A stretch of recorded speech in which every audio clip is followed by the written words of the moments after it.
皆さん、こんにちは。ICOM 日本委員会の半田です。日頃より ICOM 日本委員会の活動にご協力、ご支援をいただいておりまして、改めて御礼を申し上げます。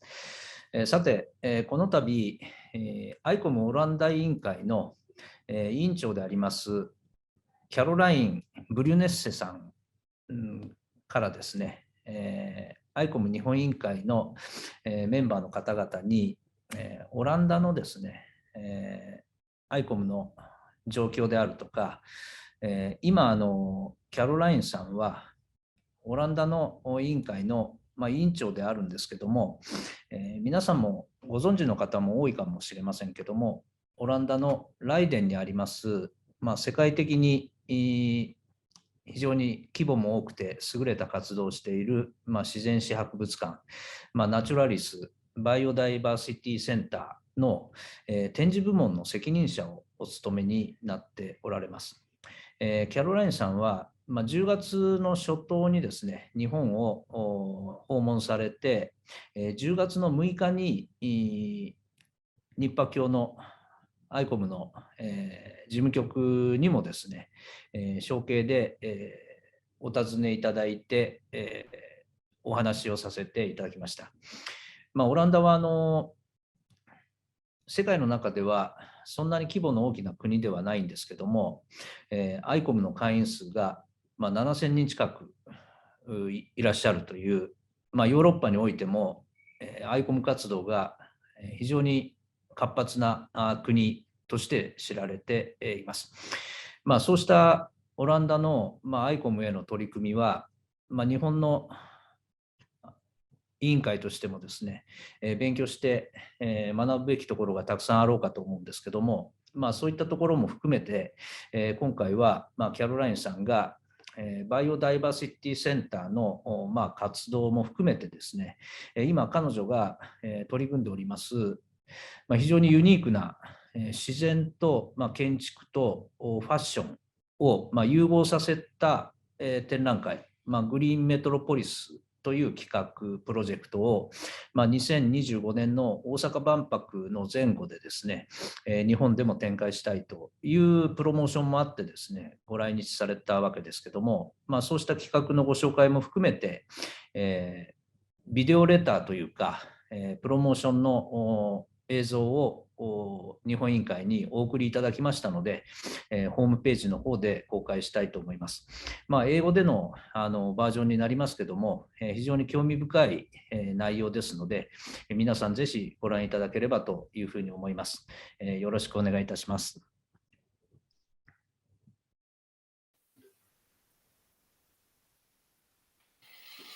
So, hello everyone. Welcome to this lecture. My name is Caroline Breunesse, and I've been invited by ICOM Japan to tell you something about myself, about the museum where I work, and about museums in the Netherlands.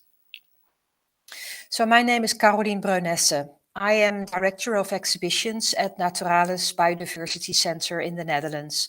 We are the National Natural History Collection, and I also am Chair of ICOM Netherlands.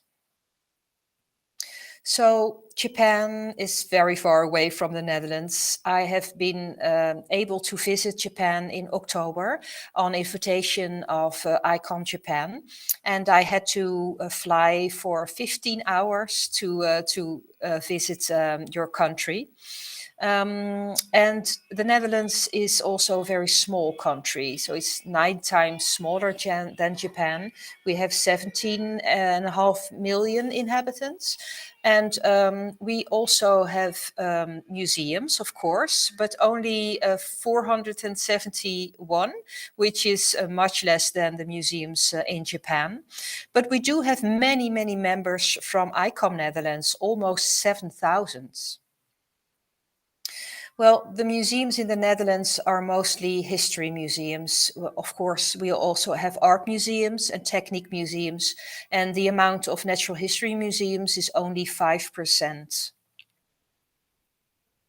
Well, before the pandemic, the visitors numbers rose enormously because of many tourists in the Netherlands. But of course, during the pandemic, it fell down.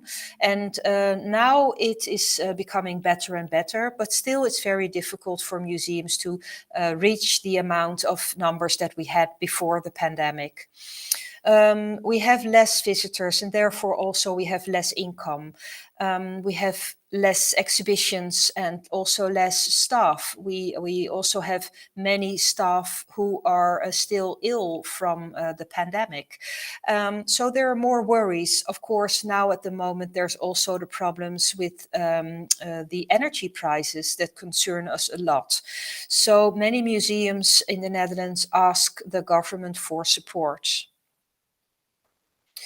Well, the trends that we are looking at for the Dutch museums is to more and more focus on exclusiveness, on diversity. We like to be able to invite as many visitors as possible.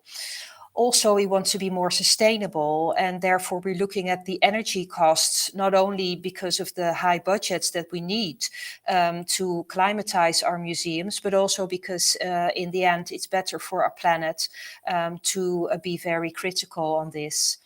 We also talk a lot about decolonization of our collections. The Netherlands has had many colonies over the past, so we have to look at these collections with a very critical eye, and this has been up on the top of our agenda at the moment. Also, we want to create more digital media. This already started during the pandemic, but it's going to be more and more over the next years, I expect. So Naturalis Biodiversity Center is the national natural history collection of the Netherlands. We are based in Leiden, which is a small university town in the west of the Netherlands. It's a very old town. For example, Rembrandt van Rijn, the famous painter, was born there in 1609. And we also have the oldest university of the Netherlands. We have those beautiful canals like you can see here. And this is the university that was founded in the 16th century. Also on these canals, there is the Sieboldhuis, the Japan Museum Sieboldhuis. Of course, you will know this very well. And this is the place where von Siebold has lived. And now it's a Japan museum where we present his work and the beautiful collections that come with this. So Naturalis is located just outside of the old city center. It's based on the Bioscience Park. And we have a building that is partly built in the 90s and the other half of it is totally new. It just opened 3 years ago. In 2021, we were rewarded with the European Museum of the Year Award. And of course, we're very proud to have received this award. It is a prize for being the best and most innovative museum of Europe for that year.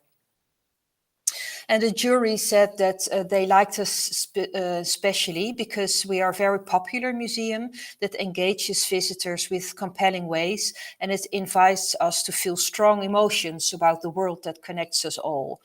And it reflects on how we can protect its beauty and preserve its biodiversity and be informed and also be responsible citizens regarding climate change. And I was very happy with this jury report because what we would like to do at Naturalis is to really tell people about the beauty of nature and really touch their hearts and make the visit to the museum an emotional and immersive experience. And from there, we would like them to look at nature with different eyes and take care of it a little bit better than when they came in. So Naturalis was founded 200 years ago in 1820, and we have over 900 staff members. and we have about 425,000 visitors per year. Our collection is enormous. We have about 42 million objects, and with that we are in the top 5 of collections worldwide. So these are, for example, the Smithsonian museums in the United States, but also the collections in London and Paris and Berlin. So we have quite a large collection, and also many collections managers, and also many scientists. About 120 scientists we have at the moment, among which many professors. So we deal with biodiversity and really anything that you can think of that has to do with nature. So it can be marine biodiversity, botany, taxonomy, or plankton, for example, or also Dutch nature, which we'd like to analyze and do research on as best as we can. We have many storage rooms, for example, with butterflies, and also the botanical collections. They contain millions of objects. Also, for example, this is one of the storage rooms with the snakes, and of course we have very beautiful stuffed animals like these ones, and also we have a mineral and geology collection. And for example, we have these birds, which are the Darwin finches that Darwin took and when he was working on his evolution theory. Well, like I said, the main goal that we have, the first step that we think is important, is to tell visitors how beautiful nature is, and we would really like them to fall in love with nature, and from there try to know more about it, and also to take care of nature more. So we do that in many different ways. For example, we do it with very large objects like this African elephant, which is a centerpiece in our life gallery. It's an African elephant that has died a few years ago in a zoo in Czechia. And because we knew the people from the zoo, they asked us if we would like to restore this elephant and show it to our public. And of course, we really like to have that, because this is one of the animals that are really impressive, and you can tell the story about extinction and about threatened animals very well with this animal. Also, we do it with other big dinosaurs, for example, like this one. We do it in the dinosaur gallery with this beautiful Camarasaurus. Also, we have Stegosaurus and Triceratops. These are always very impressive to all our visitors. Of course, we also have a Tyrannosaurus Rex, which is really our Mona Lisa, so to say. We found her and excavated her ourselves in the north of the United States, in Montana. And she is a centerpiece for our whole museum, and is something that really everyone wants to visit. And last year, we have been very proud that the City Dinosaur Museum in Nagasaki wanted to have a copy of our Tyrannosaurus Rex. And now it has been beautifully displayed in this museum in Nagasaki. And it's very special because Leiden and Nagasaki are sister cities. So we were really proud that we could help each other out and exchange ideas about displaying a T-Rex and dinosaurs. Also, we want to tell emotional stories with small animals. Like, for example, in this gallery, we have an exhibition with small animals, with baby animals, like this beautiful zebra calf that was just been born when it died. And then our very famous taxidermists could bring it back to life and present it here for our visitors. What we also like to do is use real things. So, for example, in this Ice Age gallery, we have real bones that are about 30,000 years old and were found in the Netherlands. And children and their parents or teachers can really touch these bones and try to find out what kind of animal they belong to. And we really trust them with these collections, and they feel proud and honored that they are given these bones to inspect and to work with.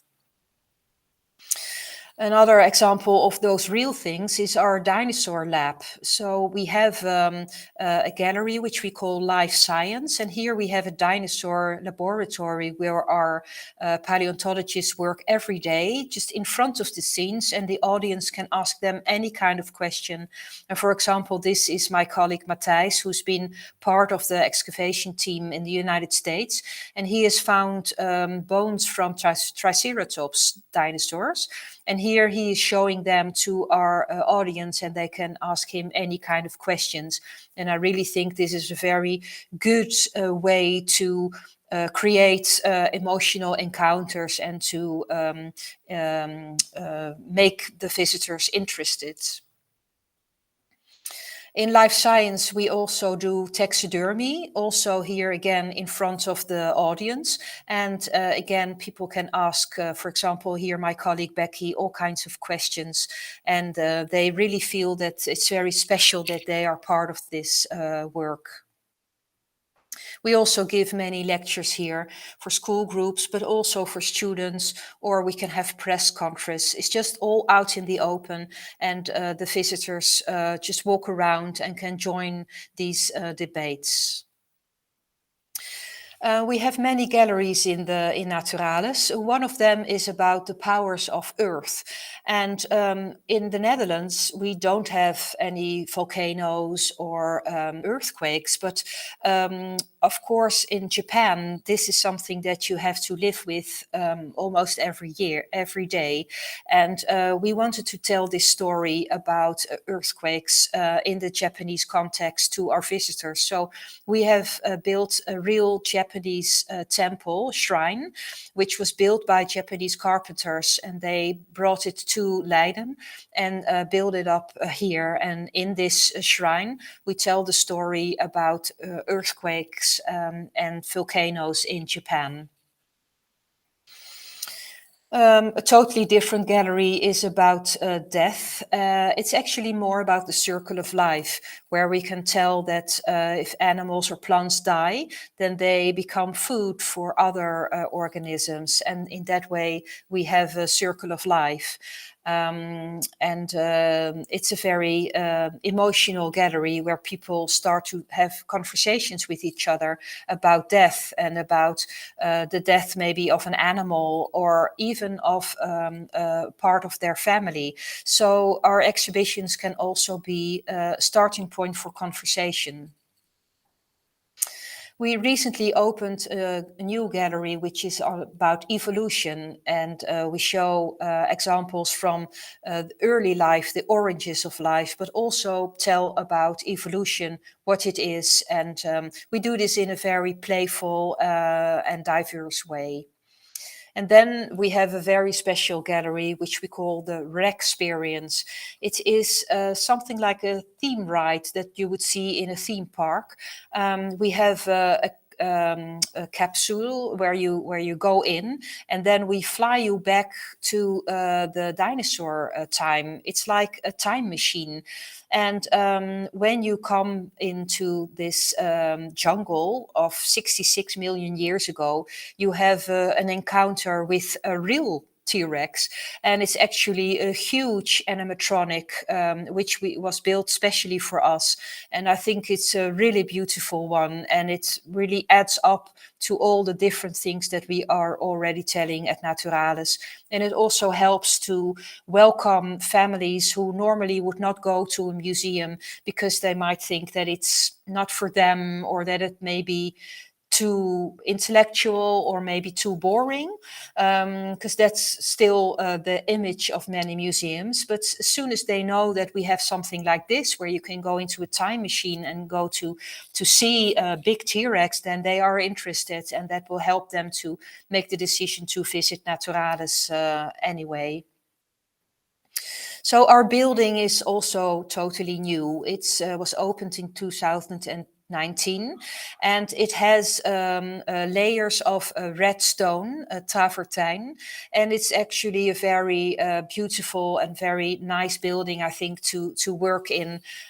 When you enter the museum, there is a very, very big hall. It's about 40 meters high, but it's not. It's still a very welcoming place to start your visit. And what we see is that when people come in, they look up and they are. They feel welcomed, they feel very interested, but not overwhelmed. And it's a very good way to start their visit, and they are very energetic. So everything in a museum adds up to this feeling. We have many illustrations of plants or animals or fish, for example. So everything tells you that you are in a modern natural history museum. And our educational mission is that together we discover the richness of nature, and whatever you already know or whatever you feel, there's always there's always more to be thrilled about and more to learn or more to investigate. So again, what you love, you want to protect, and we want to have an inquisitive attitude and very open. We think that is important to add to a good society. And help children who have other not so good opportunities to visit a museum or to be able to learn or to get to know science, to help them out.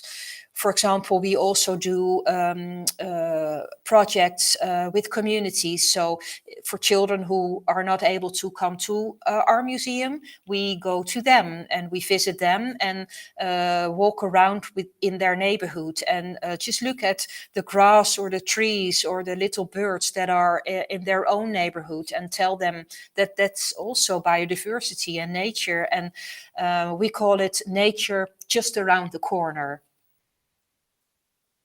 Of course, we also have digital media like a Naturalis app, and we have many websites like our own Wikipedia website, which is called Natuurwijzer, which means to be more smart about nature.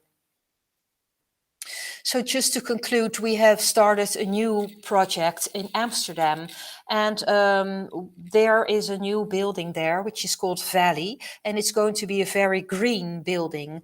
It was designed to help people understand that we need to change our cities and bring more biodiversity into cities, because we have a big problem with climate change and biodiversity loss.